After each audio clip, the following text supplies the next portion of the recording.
LeBron, we saw you have a extreme display of emotion in the fourth when I think you guys go up 13 and you were obviously rolling. How good did this feel for you and your team to have this type of effort tonight? I mean, I feel good because it was an all-around team effort.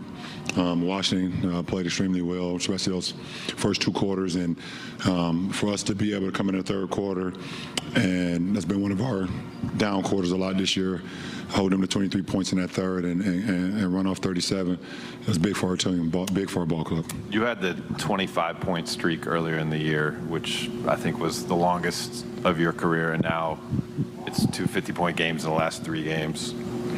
What's going right for you? I don't know. I mean, I just feel really good. I mean, just continue to put in the work every day. I mean, even on off days, I'm always thinking about the game. Obviously, I mean, I'm watching the game. You guys see me tweet yesterday. I was watching the Nets Sixers game and so many other games, but just keeping the main thing, and that's the season. And every game and every opponent, not getting away from the game a little bit, but not fully. And just always trying to stay present. And when game day is here, I'm here 5 hours before the game and prepping. Prepping on myself individually, prepping on what I need to do to help this team, be victorious, prepping on everything that I can possibly do in my power to try to help this team be as great as we can be that night. So that's what's going into. Hey, LeBron, I have 2 quick for you. You've always, especially during the pandemic season, kind of told us about how much you miss the energy in crowds and stuff like that. It hasn't always been great this year because of the losing at home. Between this and Saturday, it seems like you've really kind of soaked some of that in when it's been there like it was tonight. What have those moments been like for you? Oh, it's been great. I mean, listen, the Laker faithful know when bad basketball is being played, and they know when good basketball is being played. They have the right to have any response they want. I mean, at the end of the day, they've seen so many great teams, so many great individuals, so many great individual performances, so many great things in this building and over the course of this franchise history. So for me, being a part of this franchise, I feel like I just try to give them an opportunity to have memorable nights as well. I try to, give them something to cheer for, give them something to feel good about on a nightly basis. And I know, it hasn't been as great as they would like it for it to be this year, but you take the small wins when they come, for sure. I'm sure you won't tell us exactly what happened, but can you tell us can you share some of the interactions with Kuz tonight? And the one that stands out to me was you hit that turnaround, that really high arcing turnaround. He just kind of laughed. Any of those moments tonight were special seeing him? Absolutely, every moment. We matched up a lot tonight.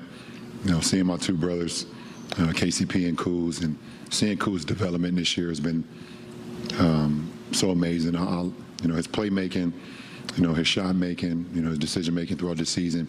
KCP continues to just obviously can shoot the heck out of the ball, and just a great teammate. But it's always a welcoming feeling when you see one of your teammates that you was in a foxhole with to win a championship, because you know how much blood, sweat, tears, and everything that went with that, trying to accomplish that. So, I love the fact that they're thriving so much right now. Kuz is leading them in scoring with Brad out, and KCP is second. KCP in the last 10, 12 games been shooting 50% from the 3-point line. And Kuz he's damn near had a double-double almost every game, or every other game. So, I just love what those guys are doing. I'm happy for them. Kind of speaking of teammates, Malik, Taylon with the hammer dunk, Austin with that play to the rim before that timeout. Those guys were kind of picking up on, it seemed like, on your energy. What did they do in the fourth quarter, and how have you seen those guys grow over the last couple of weeks? Well, I mean, we're on the floor for a reason in the fourth, and I expect those guys to make plays, and because they're on the floor, and I know what they're capable of. I know what Malik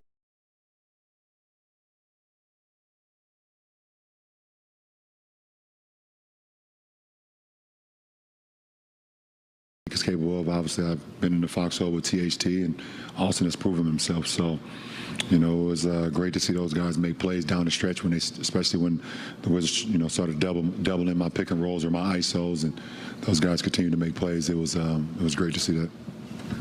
Mike, you have one last question? Just to follow up, LeBron, on the court, you were talking about NBA Jam, that feeling you kind of get in. I wonder, did you like to play to try to get on fire? Were you a dunker? What team did you usually like to play with? Please, just more on that. Yeah, I would definitely try to get on fire. Because you can shoot from back then. Shooting from half court was like something unheard of, and now guys are really doing it. So back then, I would play with the Seattle SuperSonics because you would get Gary Payton and Sean Kemp.